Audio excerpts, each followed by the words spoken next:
सभी विद्यार्थियों का एसवी चिल्ड्रन अकेडमी रावला मंडी के ऑनलाइन प्लेटफॉर्म पे स्वागत है। कक्षा 12 विषय राजनीतिक विज्ञान और इकाई नंबर 2 चल रही है, जिसमें संसद, लोकसभा और राज्यसभा के बारे में हम चर्चा करेंगे। ये इकाई सेकंड का अध्याय फर्स्ट है। ठीक है, संसद के बारे में हम सारी चर्चा कर चुके हैं कि संसद के 3 अंग होते हैं। संविधान के अनुच्छेद 79 के अंदर इसका उल्लेख है। अब बात करेंगे संसद के जो 3 अंग है, कौन कौन से? राज्यसभा, लोकसभा और राष्ट्रपति। तो सबसे पहले बात आती है राज्यसभा। राज्यसभा, ठीक है। संविधान का अनुच्छेद 80 यह कहता है कि हमारे देश में संसद का एक अंग होगा राज्यसभा। और राज्यसभा का मतलब क्या होता है? राज्यों का प्रतिनिधित्व करते हैं, राज्यों का प्रतिनिधित्व। ठीक है, ये ध्यान रखना। अब बात आती है हमारे पूरे देश में राज्यसभा एक है। राज्यसभा एक है, इसकी खासियत कुछ बता देता हूं कि राज्यसभा का सदस्य बनने के लिए आपको योग्यता चाहिए 30 वर्ष। ठीक है, कितनी चाहिए? 30 वर्ष। ये मैं आपको बता भी चुका हूं संसद के अंदर, जो मैंने बताया था आपको। इसके अलावा आपको राज्यसभा का सदस्य बनने योग्यता 30 वर्ष, भारत का नागरिक हो, वो सारी बातें आपकी आ जाती है। राज्यसभा में सीटें कितनी निर्धारित है? सीटें, अधिकतम सीटें हैं 250। कितनी है? अधिकतम सीटें 250 है, जिनमें से वर्तमान में जो निर्वाचित है, वर्तमान में निर्वाचित यानी वर्तमान में पूछे तो कितनी है? वर्तमान में है 245। कितनी है? 245। कितनी? 250। यानी अधिकतम हमारे इस राज्यसभा में टोटल 250 है, लेकिन चुने कितने जाते हैं वर्तमान में? 245 है। अब कितने बच गए? 5 बच गए। 5 कहां चले गए? तो 5 ध्यान रखना, जो पाकिस्तान के अंदर हमारा जम्मू कश्मीर है, पीओके, पाक अधिकृत कश्मीर, वो 7 सीटें वहां पे है ना। जम्मू कश्मीर का कुछ भाग पाकिस्तान के हिस्से में है, तो वहां वो सीटें आती थी उस समय। तो वर्तमान में 245 सीटें हैं। अब 245 सीटों में से भी देखो 233 सीटों पे तो होता है निर्वाचन। क्या होता है? निर्वाचन। और प्लस इसमें 12 जोड़ेंगे, ये 12 सीटें होती है मनोनीत। ये 12 सीटें क्या होती है? मनोनीत। अब जी मनोनीत में अंतर क्या है, निर्वाचन में अंतर क्या है? ठीक है, एक तो ध्यान रखना, जो राज्यसभा के जो सदस्य होते हैं, किसके? राज्यसभा के सदस्य हमेशा अप्रत्यक्ष रूप से चुने जाते हैं, अप्रत्यक्ष रूप से। अब भाई अप्रत्यक्ष का मतलब क्या हुआ? तो मैंने आपको प्रत्यक्ष और अप्रत्यक्ष बढ़िया तरीके से समझा दिया कि जब जनता खुद जाके वोट डालती है वो होता है प्रत्यक्ष। जब जनता का कोई प्रतिनिधि है वोट डालता है। अब जी पूछे कि राज्यसभा के सदस्यों को चुनता कौन है? तो हमारी जो राज्यों की विधानसभा होती है, विधानसभा के जो सदस्य होते हैं, कौन है? विधानसभा के सदस्य, जिनको विधायक कहते हैं। अब पहले तो आपको समझना ये पड़ेगा, क्योंकि राजनीति के अंदर जो पॉलिटिकल है ना, उसमें छोटी छोटी बातें अगर आपको पता होगा ना, तो समझ में आएगी ये चिट्ठा है क्या। 30 वर्ष 35 वर्ष, कभी कहीं आ जाएगा, कभी सप्ताह आ जाएगा, कहीं गणपूर्ति आ जाएगी। तो जो मैं चीज बता रहा हूँ बारीकी से समझना, बारीकी से समझोगे तो। और दूसरा एक और बता देता हूँ, आप 12वीं क्लास के विद्यार्थी और आपके बड़े भाई बहन जो तैयारी करते हैं, चाहे राजस्थान पुलिस की है, पटवार की है, रीट की, किसी की भी तैयारी करते हैं, उनके लिए बता दो, मेरा खुद का चैनल बना हुआ है इस नाम से, नानक क्लासेज। ठीक है, यही लगाना, न कि ध्यान रखना गुरु नानक लगा देना। नानक क्लासेज नाम से मेरा यूट्यूब पर क्या बना हुआ है? चैनल बना हुआ है, जिसमें राजस्थान पुलिस, पटवार, राजस्थान में जितनी भी भर्तियां हैं सबके लिए एक तो करंट अफेयर्स मेरी क्लास आती है सुबह रोज 7 बजे। ठीक है, उसके अलावा राजस्थान जीके के 500 क्वेश्चनों की क्लासें आती है, और भी मेरी क्लासें लगाई हुई है। तो आपके जो बड़े भाई है ना, किसी की भी तैयारी करते हैं, तो जरूर उन्हें बताना, काफी फायदा होगा उन्हें। अच्छी जानकारी भी इस चैनल पे हमारे मिलती है। तो नाम क्या है? नानक क्लासेज। नानक क्लासेज नाम से यूट्यूब पर सर्च कर, उन्हें कह देना सब्सक्राइब कर लेना, कोई भी वीडियो आती है नोटिफिकेशन आ जाएगा। तो ये भी मेरा चैनल है। तो बता देता हूँ, इतने दिन मैंने आपको बताया नहीं था, लेकिन अब मैंने सोचा आपको बता दिया जाए। ठीक है, तो अप्रत्यक्ष रूप से राज्यसभा के सदस्यों को कौन चुनता है? राज्यों की विधानसभा चुनती है। वो कौन होते हैं? विधायक चुनते हैं। ठीक है, विधान परिषद और विधानसभा की। अब देखो, हमने इन विधायकों को चुना। ठीक है, अब मैं मान लो मैंने क्या किया, इस विधायक को चुना, मैंने प्रत्यक्ष वोट डाले, ये प्रत्यक्ष चुनाव हो गया ना। ये विधायक राज्यसभा के सदस्यों को चुनेगा, ये विधायक है राज्यसभा के सदस्यों को चुनेगा। इसका मतलब ये जनता के लिए राज्यसभा की सीट क्या होगी? अप्रत्यक्ष हुई ना, कि इसने तो प्रत्यक्ष रूप से विधायक को चुना, हमारे चुने हुए प्रतिनिधि ने राज्यसभा को चुना तो हमारे लिए वो क्या हो गया, अप्रत्यक्ष हो गया। तो इसलिए राज्यसभा का जो सदस्यों का जो चुनाव होता है वो अप्रत्यक्ष रूप से एकल संक्रमणीय मत प्रणाली है उससे आगे पढ़ेंगे, उससे चुना जाता है। समझ में आ गई बात। देखो वो तो निर्वाचन हो गया, कितने 233 सीटें तो होती है निर्वाचित, टोटल 245 बता रहा हूं मैं, ठीक है। यहाँ पहले इसे बता देता हूँ, ये बता देता 250 में से जो निर्वाचित होती है वो थे 238, ठीक है, प्लस 12 होते हैं मनोनीत। अब ये मनोनीत क्या होता है जी, मनोनीत ये होता है कि राष्ट्रपति इन्हें समय चुनता है, यानी यहाँ तो जनता से निर्वाचित हो गया प्रत्यक्ष रूप से, लेकिन यहाँ राष्ट्रपति के द्वारा इन्हें मनोनीत किया जाता है। कितने सदस्यों को, 12 सदस्यों को, जो केंद्रीय मंत्रिपरिषद होती है उसकी सलाह पर चुने जाते हैं सीधे। राष्ट्रपति 12 सदस्यों को मनोनीत करते हैं। ये शब्द याद रखना, बस इन शब्दों में राजनीति छिपी है। निर्वाचन का मतलब चुनाव होता है, मनोनीत का मतलब राष्ट्रपति खुद 12 सदस्यों को चुनता है। जी भैया 12 सदस्य कौन होंगे, तो 12 सदस्य जो कला साहित्य, जो कला साहित्य विज्ञान और समाज सेवा में योग्य हो उन्हें चुना जाता है। जो कला साहित्य विज्ञान और समाज सेवा में योग्य हो उन्हें राष्ट्रपति 12 सदस्यों को मनोनीत करता है। ध्यान रखना, इंपॉर्टेंट आपके लिए बनता है, कला साहित्य विज्ञान समाज सेवा, ठीक है। ये शब्द याद रख लेना। शब्दों से कला में जो निपुण होगा, जैसे अभिनेता हो गया, कोई गायकार हो गया, संगीतकार हो गया, साहित्यकार जो बड़ा लेखक हो गया, पत्रकार हो गया उसे, विज्ञान के क्षेत्र में जो आविष्कार करता है उसे हो गया, समाज सेवी होता है, कोई बहुत बड़े बड़े कई समाज सेवी है, तो इस योग्य व्यक्तियों को राष्ट्रपति 12 सदस्यों को मनोनीत करता है। तो भाई 238 और 12 कितने हो गए, 250 हो गए ना, ये तो कहानी हो गई। अब देखो वर्तमान की बात करता हूं मैं वर्तमान की बात करता हूं, तो वर्तमान में कितने सदस्य हैं, तो वर्तमान में जो राज्यसभा में सदस्य चुने जाते हैं वो 245। अब ये 5 का आगे मैंने आपको बता दिया, जो पाकिस्तान अधिकृत है पीओके वहां है। इसमें से 233 यानी 12 तो होंगे 233 तो क्या हो जाएंगे, निर्वाचित, और 12 सदस्यों को राष्ट्रपति क्या कर देगा, मनोनीत। तो टोटल कितने हो गए, 245, ठीक है। अलग अलग राज्यों में अलग अलग जनसंख्या के आधार पर, क्षेत्रफल के आधार पर चुने जाते हैं, जनसंख्या के आधार पर चुने जाते हैं। जैसे हमारे राजस्थान में पूछे राज्यसभा सीटें कितनी हैं, तो 10 सीटें हैं। राज्यसभा सीटें कितनी हैं, 10। जनसंख्या के आधार पर इनका आंकड़ा किया जाता है। तो मेरे हिसाब से आपको ये बात समझ में आ गई जो मैंने बताई है। योग्यता क्या होती है, 30 वर्ष की आयु होती है, 30 वर्ष की आयु होती है। राज्यों का प्रतिनिधित्व होता है, अनुच्छेद 80 के अंदर ये बात की जाती है। अब देखिए इस राज्यसभा के उपनाम क्या है,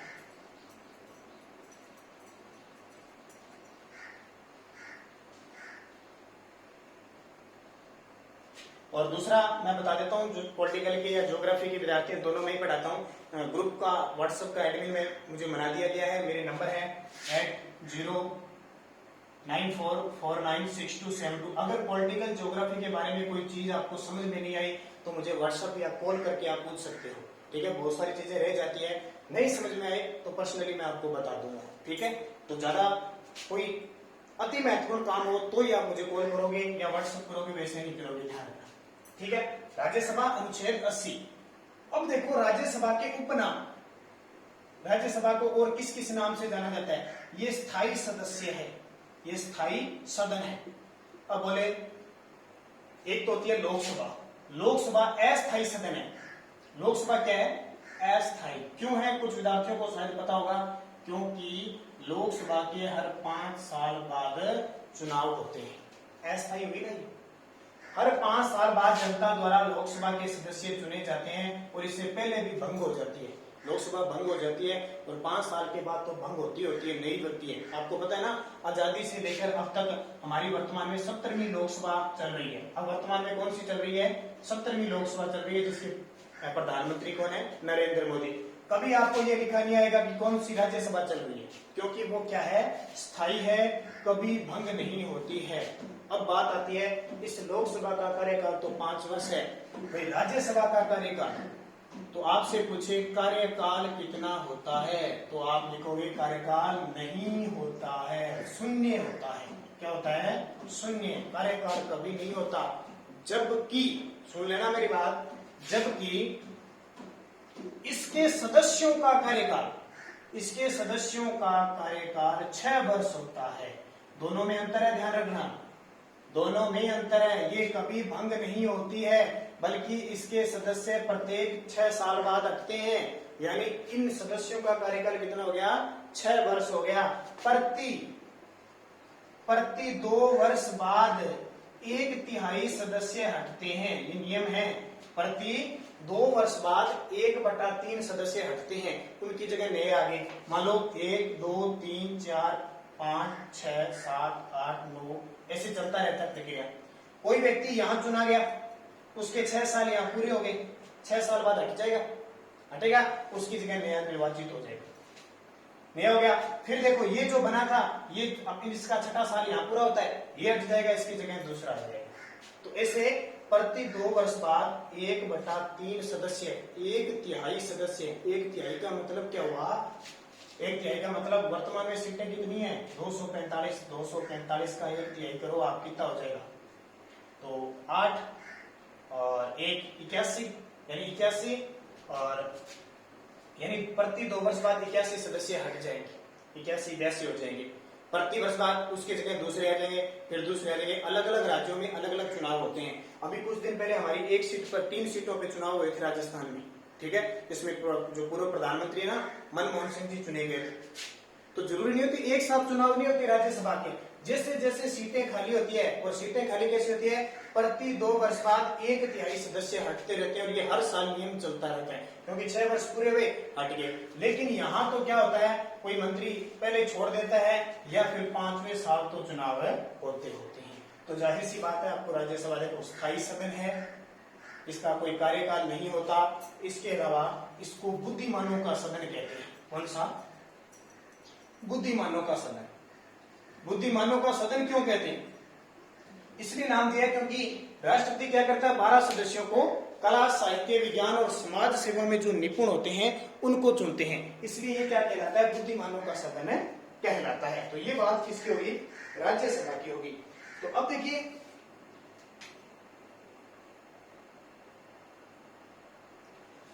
राज्यसभा की जो सीटें हैं 245 अब वर्तमान में है। कैसे चुनाव होता है? तो जनसंख्या के आधार पर होता है। अब हमने क्या बताया कि राज्यसभा में राजस्थान में कितनी सीटें हैं? 10। अब सबसे ज्यादा आप अंदाजा लगाओ कि राज्यसभा की सीटें किस राज्य में हो सकती है। जल्दी से आप थोड़ा सा अंदाजा लगाओ, मैं इतने में पानी पी लेता हूं।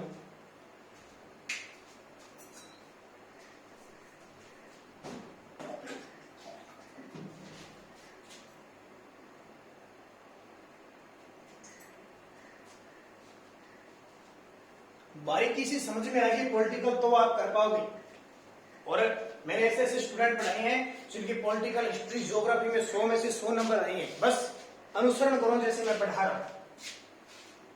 तो सबसे ज्यादा होगी उत्तर प्रदेश में, यूपी, उत्तर प्रदेश में सबसे ज्यादा 31 सीटें हैं। क्यों है? क्योंकि हमारे देश में सबसे ज्यादा जनसंख्या उत्तर प्रदेश की है। और हमारा राजस्थान 7वें नंबर पे आता है, 7वें नंबर पे आता है, ठीक है। 8वें नंबर पे आता है जनसंख्या के मामले में, तो 10 सीटें होगी। सबसे ज्यादा उत्तर प्रदेश में। जैसे छोटा राज्य है गोवा, त्रिपुरा, यहाँ 1-1 सीटें, क्योंकि जनसंख्या बहुत ही थोड़ी थोड़ी है, ठीक है। तो ये इन चीजों के बारे में ध्यान रखना है।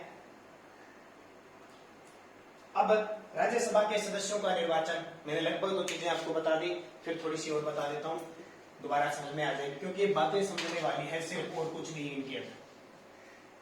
राज्यसभा के सदस्यों का निर्वाचन,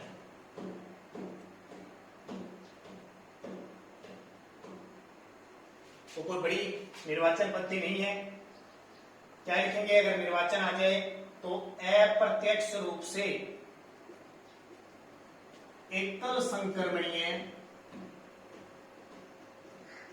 अनुपातिक मत प्रणाली द्वारा होता है।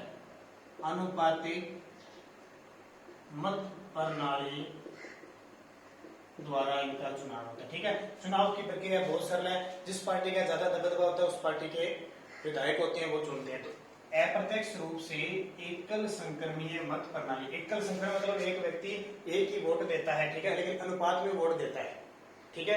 एक विधायक है, एक विधायक है, मान लो 3 लोग खड़े हुए हैं, वोट तो वे एक ही देगा, लेकिन उसकी चॉइस अलग अलग होगी, एक की एक, दो की एक। लेकिन आजकल ये प्रक्रिया सरल है, जिस पार्टी का जो विधायक होता है ना, जो विधानसभा सदस्य होता है, उस पार्टी को वोट दे देता है। यानी जिस राज्य में जिस पार्टी की सरकार होगी या जिस पार्टी के ज्यादा विधायक होगा ना, वो राज्यसभा सदस्य चुना जाएगा। मैं आपको ये एकल संक्रमणीय मत प्रणाली जब राष्ट्रपति पढ़ेंगे ना, क्योंकि राष्ट्रपति की प्रक्रिया में सबसे ज्यादा काम आती है, तो राष्ट्रपति की जब प्रक्रिया होगी उसमें ये बताऊंगा अप्रत्यक्ष रूप से एकल संक्रमणीय अनुपातिक मत प्रणाली। तो ये निर्वाचन हो गया, ये ध्यान रखना। उसके बाद में देखो राज्यसभा की अवधि मैंने बता दी, राज्यसभा की अवधि बता दी। अवधि वही कार्यकाल होता नहीं है, कार्यकाल होता नहीं है। सदस्यों का कार्यकाल 6 वर्ष होता है, प्रति 2 वर्ष बाद 1/3 सदस्य हटते हैं। ये सारी मैंने पहले ही बता दी आपको, ठीक है। और इनके सदस्य, ये टॉपिक हो गया, एक साथ सारे बता चुका हूं मैं। फिर इसमें दे रखा है राज्यसभा के पदाधिकारी। हाँ, ये इंपॉर्टेंट है, राज्यसभा के पदाधिकारी, राज्यसभा के पदाधिकारी यानी राज्यसभा को चलाने के लिए एक अधिकारी तो होगा, हर विभाग में एक अधिकारी होता है। पूरे देश को चलाने के लिए राष्ट्रपति प्रधानमंत्री है, लोकसभा को चलाने के लिए लोकसभा अध्यक्ष है। तो इसका कौन होता है? तो संविधान के अनुच्छेद 64 व 89 के अनुसार भारत का उपराष्ट्रपति, ठीक है। किसके अनुसार?